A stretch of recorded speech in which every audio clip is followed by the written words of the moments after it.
This is the Business of Apps podcast, bringing you actionable insights from the leaders of the global app industry and the world's fastest growing apps. You can find more app news, data, and analysis over at businessofapps.com.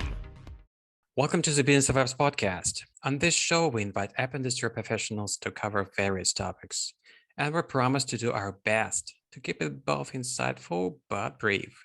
In this episode, we have Josh Wetzel, CRO at OneSignal. Josh, welcome to the Business of Apps podcast. Thank you, Art. I'm happy to be here. Terrific. Thank you for coming. It's great to have you on.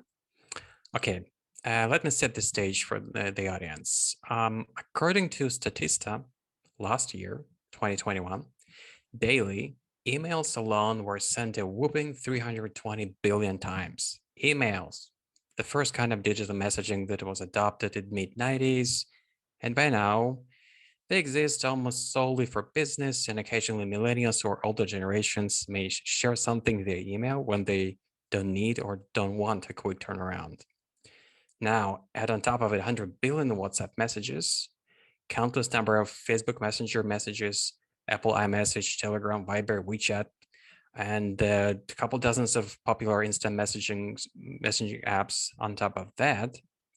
It's an ocean of messages that circulate every day, every hour, every millisecond. In this episode, we have Josh from OneSignal to share with you an insight from 100 billion messages sent by OneSignal company.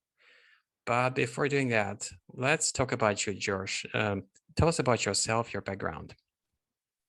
Yeah, Art. I grew up in Northern California and actually Palo Alto, California. So kind of ground zero for startup culture. Definitely, I was lucky, and I feel fortunate every single day about that. And I just got, I was passionate early on, because as I graduated from high school and college around tech, and I've just been blessed to be part of some great businesses. I've also been part of some failed businesses. But it's been an awesome journey. So it's that's me. I live in Northern California. I've been leading kind of on the business kind of go-to-market distribution side for software and e-com businesses for the last 20 years. And currently, as you mentioned, at OneSignal. Got it. All right. That's a story for 20 years being in that field. I bet you have a lot of stories to recall, but we don't have that much time on this episode. Let's get back to OneSignal, the company you're working for. What do you guys do? Yeah, so we're the most widely adopted mobile customer engagement product. So we enable businesses, but usually mobile apps, to build messaging across multiple channels. So omni-channel kind of journeys for users. 10% of all mobile apps today have installed the OneSignal SDK, and we're delivering north of 10 billion messages a day. The majority of those are mobile specific messages. So think push notifications, but increasingly email and SMS are being used on the platform. And then in-app messages, we don't consider those. Those are separate, but those are basically messages that you can orchestrate within the app when a user's navigating your application. Both iOS and Android, right? Both iOS, Android. We support some of the desktops, even support Huawei, their specific protocol. So yeah. All right, that's pretty big chunk of the market. Because we all know how much apps are there. If I remember correctly, about 6 or 5.5 million apps being on the market. Those numbers going up and down, but that's the ballpark of how many apps out there, and covering 10% of that market. That's huge. Yep. Okay, getting back to the topic of the conversation, the one I mentioned at the very beginning, which is when it comes to messaging in general, what are the complete set of options, kind of a toolbox that app marketers should have at their disposal when they need to reach out the audience and sell any product via app or website? Yeah, so it's a good question. I think it varies greatly, by the way, if you're thinking about mobile users through a website versus mobile app. But I'll focus on mobile app given the audience and the conversation here. Look, the workhorse is going to be push because it's natively built into the platform. It's efficient. It's easy. You've also got email. You've got SMS. Those are the kind of the core three. I think most mobile app developers and businesses are using push. They may be hard coding in kind of in-app messages to create kind of journeys and things of that nature. I always think about it, if I would frame the question more about like, how do they want to best engage their customers, and how do they onboard and then successfully get those users through the journey that they're looking for them to do to hit those inflection points of value where they really sort of build loyalty to the experience. And so how we frame it, and I think this is, and there's different ways, I've seen analyst firms frame this as well, but basically at the end of the day, you want to think about and deeply analyze what your user flow looks like. Where are those points where you want them to take actions, right? I think Forrester calls this moments, the marketers' moments. But you want to think about what are the important moments are. And you want to isolate those. Maybe it's 1, maybe it's 3, 4 in your app experience. And then you want to build messaging tying to those experiences to get them to that point and get them over that point, right? Whether it's taking an action, whether it's filling out a profile section in like an app, think of it as a social app, whether it's, we have a food delivery service that uses us called Eat Street. And they, in their world, they know that if they get to a certain number of orders, then they've built natural loyalty, and you're going to consistently use it. And then this sort of you take off in terms of how much you're going to be utilizing the application to order and have food delivered to your house. So they've built journeys to get you from this to that, to each one of these steps and the orders, because they know once they get to 5+, they've kind of got you as a loyal user. Right. So it's really thinking about those moments. It's thinking about those critical points in that journey, and then building messaging around that. And then taking a step below, you would ask, what are the sort of options? You got to think about what are the options best for what thing, right? So if you're going to do an asynchronous kind of weekly update or some random promotion about like in the next month, we're going to do X, Y, and Z, that's a great promotion for email, right? Because it is asynchronous. It's something you're sending out. They're not going to look at it right this minute. They might not look at it in the next day or two, but you want it there as some present, permanent piece of communication. If you're sending a note about, hey, your order's been taken, or your order's on the way, or it's about to come, or hey, come back, we've got a promotion in the next 20 minutes for pizza, right? Using the food delivery example, you want to use push or potentially SMS, right? You need a real-time channel. You need something that's going to be front and center so that people get it, they're going to see it, and they can take action in that moment. And so it's really about thinking about, how do I use these different channels in concert with each other to make sure I'm delivering the right value to a consumer.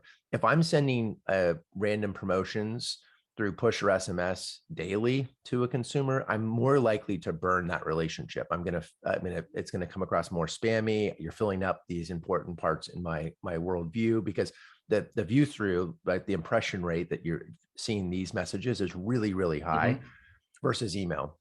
So, and yeah, I kind of went deep on this, but point is that you've got several options, and it's really important to be thoughtful about how to use each option. But the most important thing would be think about where and analyze, look at your analytics, whether it's Google Analytics or, a Mixpanel or an Amplitude or whatever maybe you're using.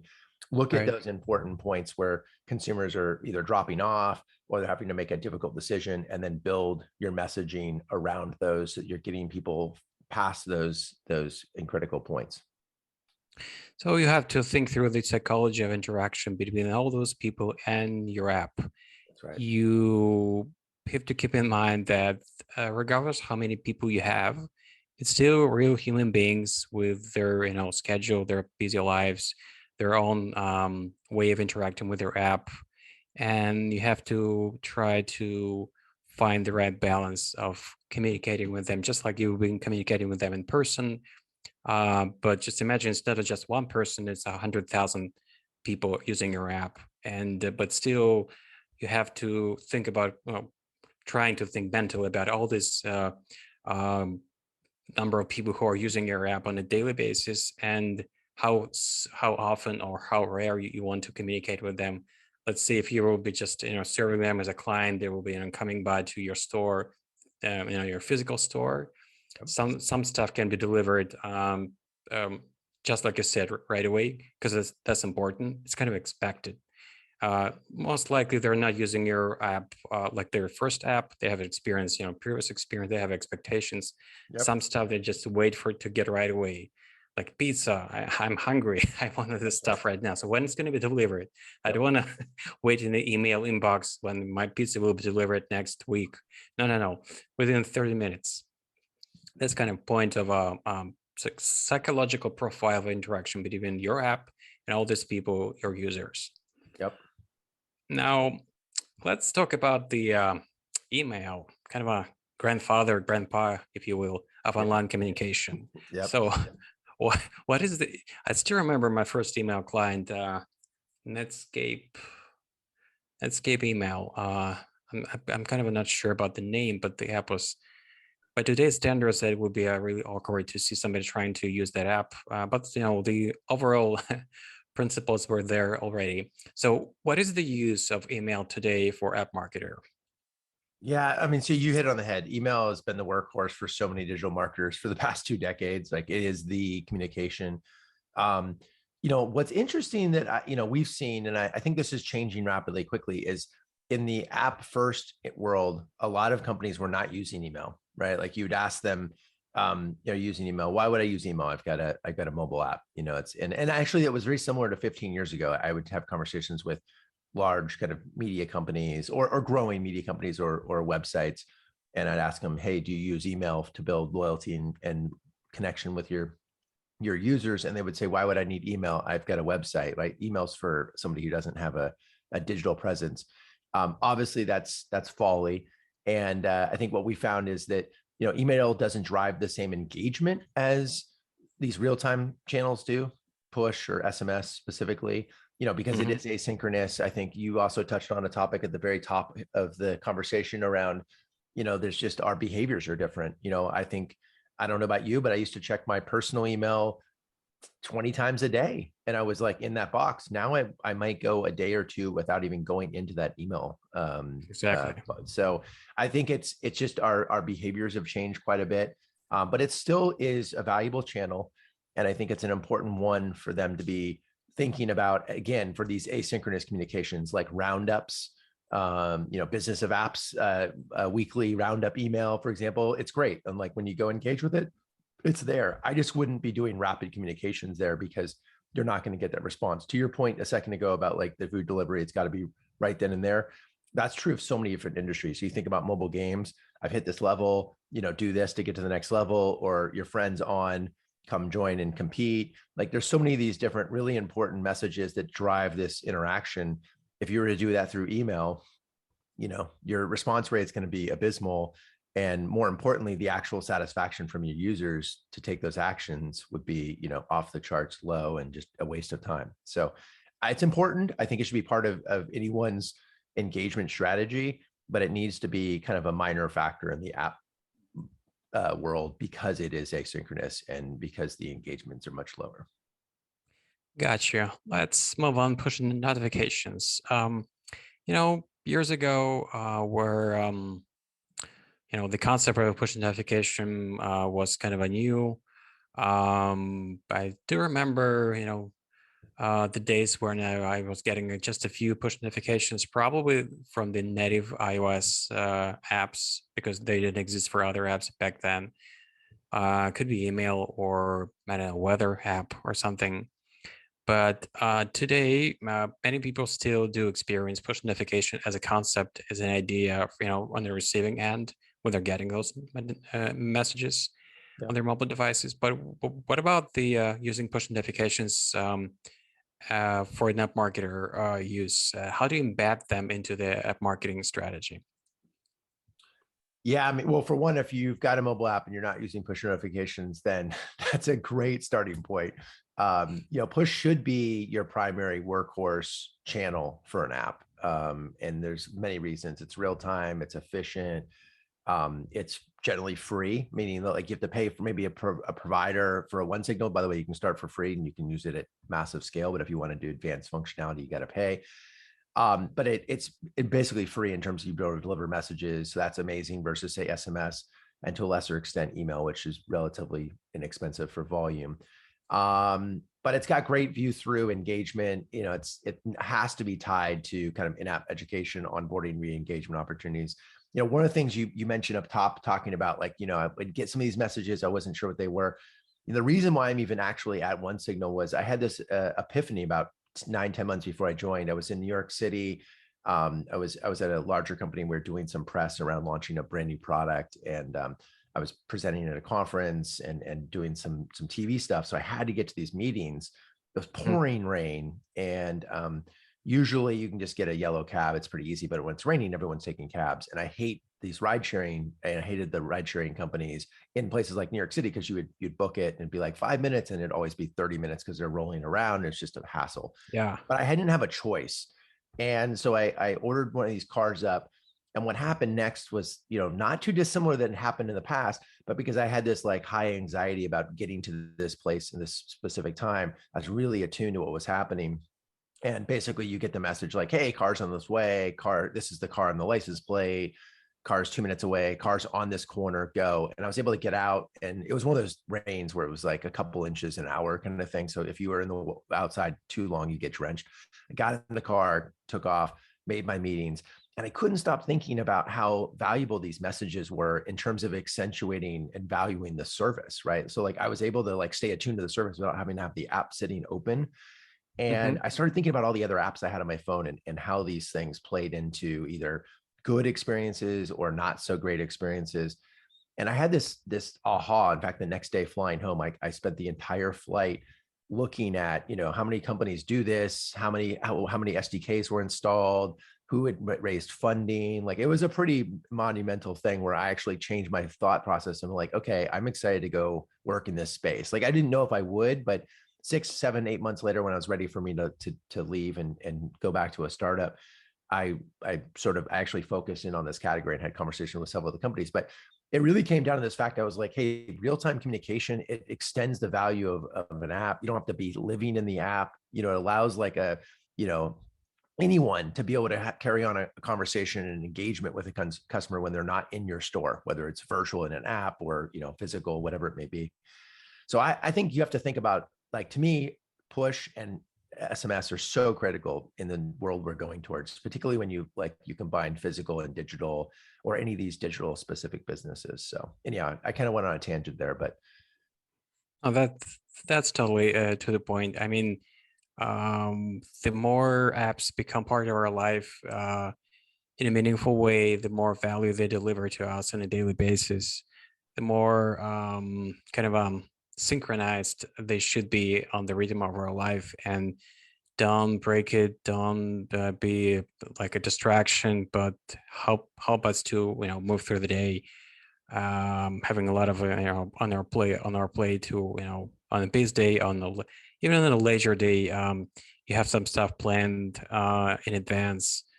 Unless when you're sleeping, I guess that's the moment when you have any plans. Otherwise, when you're awake, there's always something on your mind, and you have to have push notifications, a right tool for the apps that are helping you out day in, day out. Yep. Now, we're kind of moving from a broad to closer and closer, kind of a decreasing, I would say, scale from email push. Well, actually push is a bigger scale than email, but now we're in the in-app messages. Yep. Messages that are being sent inside an app to people who are using the app. So what would you like app marketers pay attention to these kind of a channel? Yeah, I'm actually surprised. So we've got a bunch of customer case studies and companies got on the record on this, but I'm shocked at how few people use in-app messages, or if they use them, they're hard coding kind of a message, but it's not tied to their segmentation on their messaging. But these are incredible mechanism to do basic but critical things like properly onboarding a new user, right? So they download the app, like go through a series. We have this thing called Carousel where you can go through like 4 or 5 screens to basically explain like, okay, go do this, go do that. We built triggers so that, like, hey, if you haven't accepted permission for push notifications, or you haven't given location, if that's valuable for your app, or whatever it may be, these things just enable you as a business person, as a marketer, to be able to message users either in like a small form, full screen. You have all the flexibility in the world. We actually enable full HTML in-app messages, so you can just pull over. You're in full app experience, but they're critical to that journey that you're trying to create. At these kind of going back to the moments concept, you want to create an experience where you're bringing someone in and you're landing them where they're most likely to understand what you're trying to get accomplished, or what they're, with the value prop of what you're trying to do.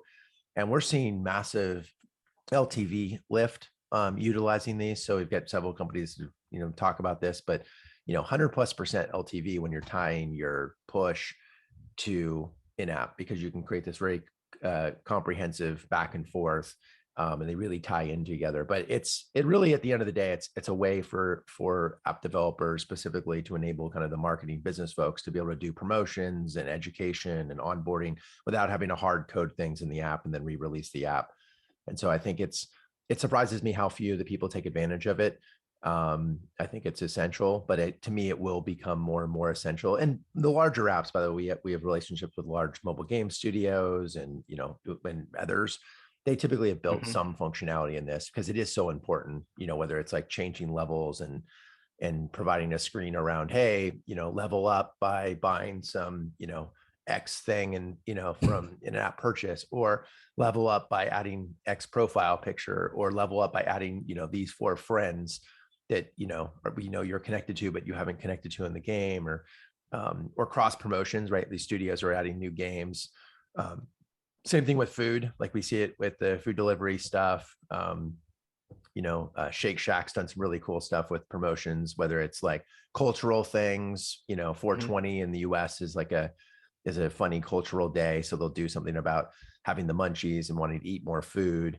So there's a lot of things of that nature that I think you can have fun with, that in-app messages enable you to do. I think the market will catch up with what is known, what is accepted by game developers, because they're kind of first in this journey to explore new techniques and be more innovative and attentive to the whole I don't want to say the process of interaction between the app and the user, and you don't want to leave that person alone. It's your way to give it a kind of a human touch when you can help them out to do a certain function in the app. You're doing your best to create the best user experience, creating great user UI. Yeah. But still, there's a chance that you may miss some use case for somebody. It will not be obvious as is obvious for you. So if you want to help that person out, you can put that message out, just a small hint for him to let him know what needs to be done. And obviously games, it's kind of the most obvious, the most brightest example, but there are a lot of apps that would require the same approach. And it's just a matter of execution and using platforms like OneSignal. Yep.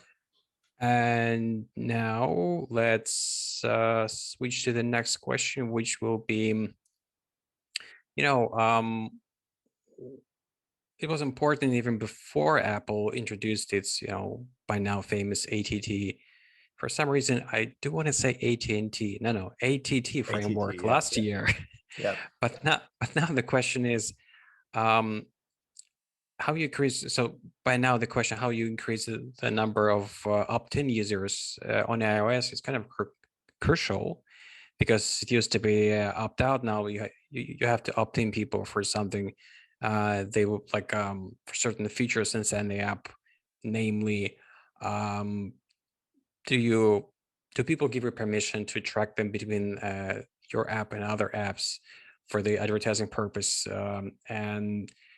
And that's become the norm. People do realize that we should accept it. Well, I think by now, more than a year that since it was introduced, a lot of app developers just don't question that concept anymore. It's just a given. Yep. So what would you suggest brands and marketers in this respect, in this post IDFA world? Well, I think the first is transparency about why, and specifically providing a user the value prop.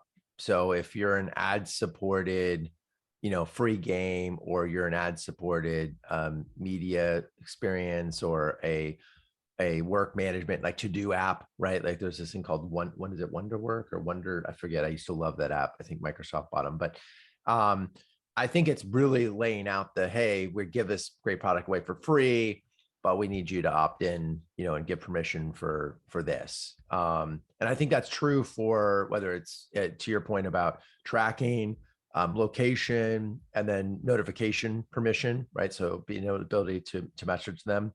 So I think that's the first and foremost is like, you have to give some value exchange, and you have to explain what that value is. When you're ad supported, it's a little bit more complicated. I think there's a lot of like this almost become this political point of view of whether you want to be tracked or not. But I think you just got to be open and honest about it. And I think that, by the way, this not to plug this, but I think this is where in-app messaging comes into play big time, because if you have the ability, like we at default have templates where you can turn them on and it would just trigger, and you can pick when you want to trigger it, a message that says, hey, you've not opted into notifications. Click here, to do it. And you can paraphrase it. You could add in your value prop into that. But that's really critical, because knowing that, hey, Art, you haven't opted in. We provide this great free service. You'd get a lot more value by being, permissioning the notifications, yada, yada, yada. That stuff is important to growing your base, like the number of people that have opted in or connected. So, yeah, I think that's the key thing. But it's an interesting world. We're shifting dramatically, real fast, from a world where it was a lot less regulation and kind of do a lot of different things. In the ad space, which I spent a little bit of time in, and a programmatic kind of ad tech vendor about a decade plus ago, so I understand it deeply, is complicated, right? We got to a point where you could track individuals and all their activities, and then you can funnel back advertisements to them that are creepily or eerily very well done. I'm sure we've all had experience on a Facebook product in the past where you're talking to your friend about something, and next thing you know, like that brand or a brand similar to them are directly marketing to you.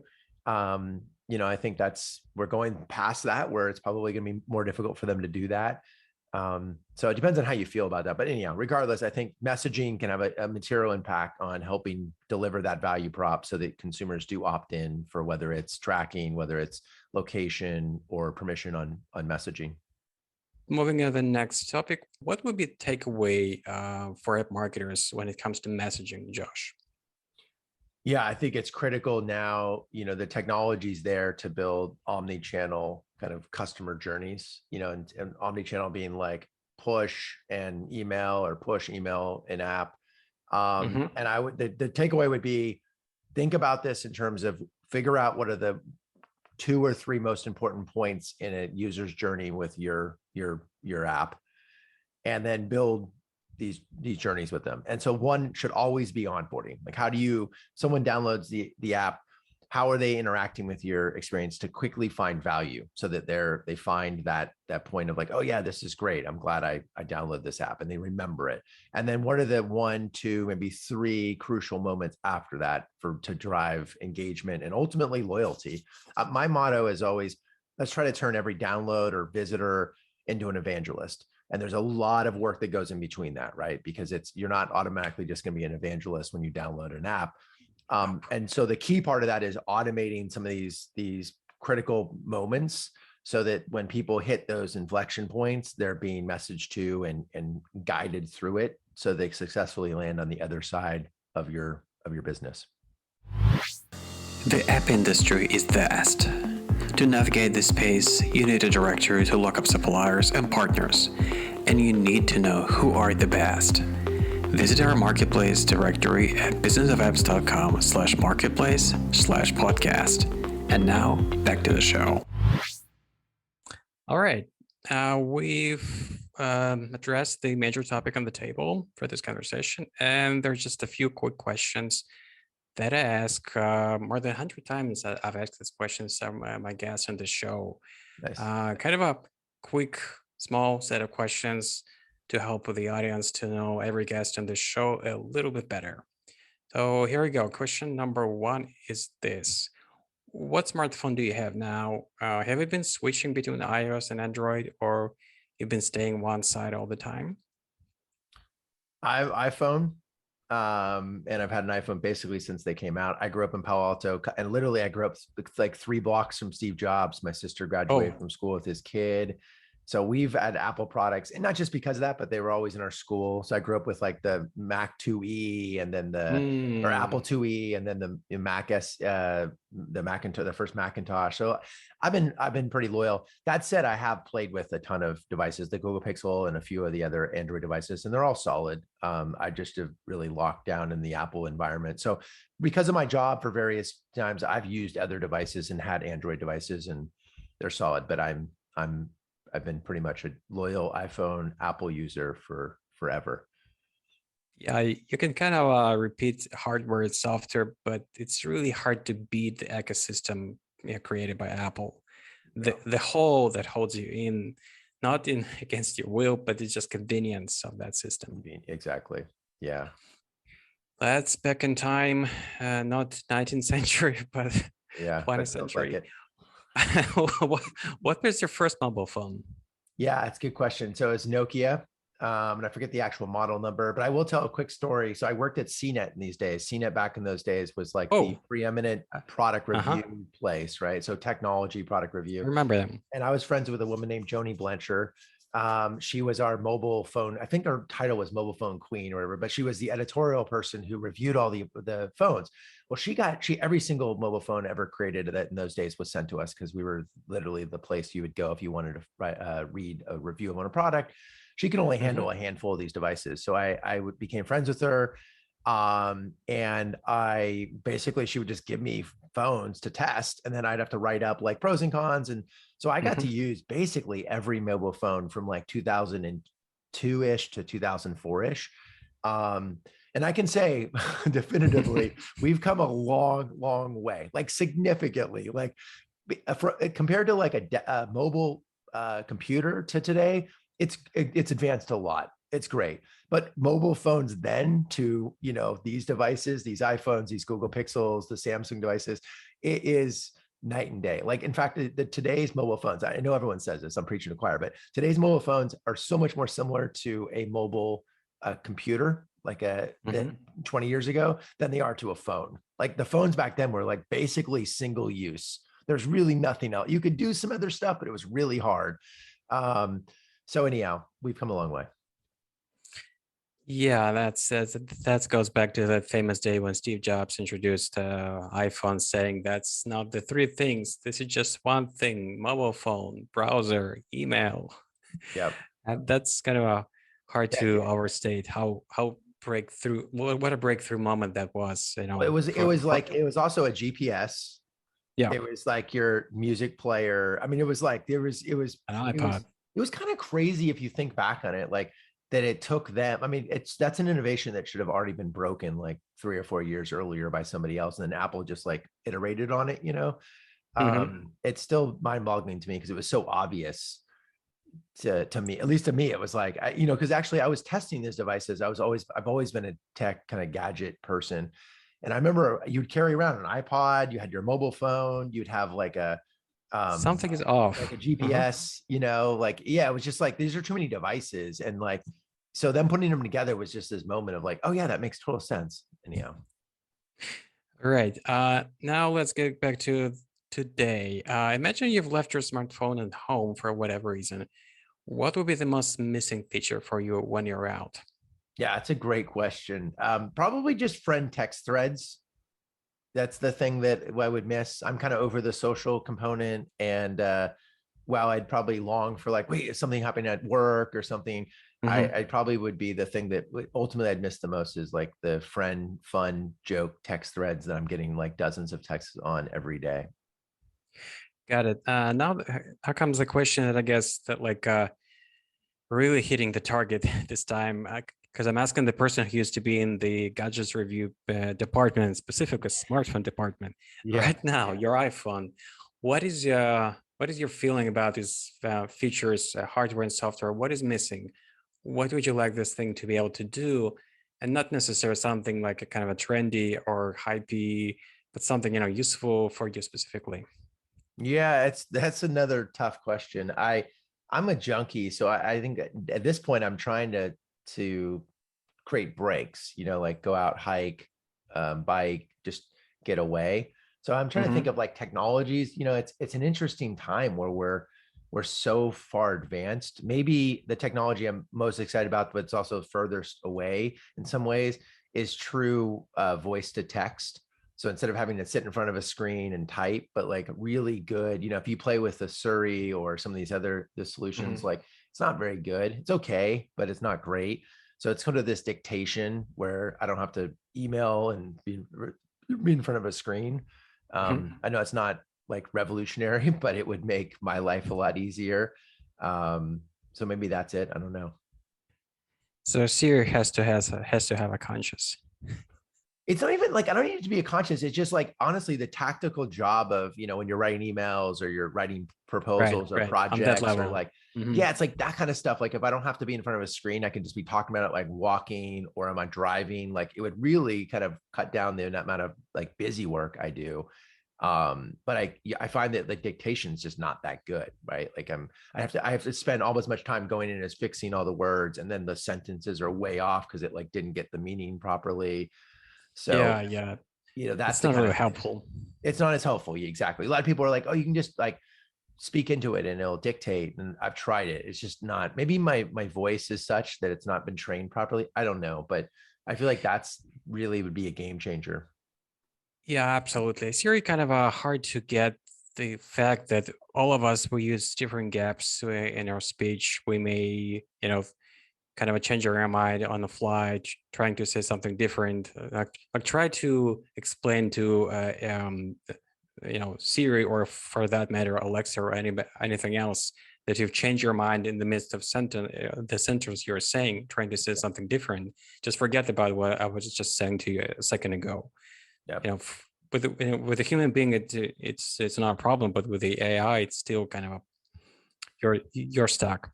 Yep. Exactly. All right. Before I let you go, just very final question: how can people get in touch with you and get more information about what you do? Yeah, you can always tweet me, and it's just letter J WETZEL. So at J Wetzel, or you can email me at jwetzel@onesignal.com.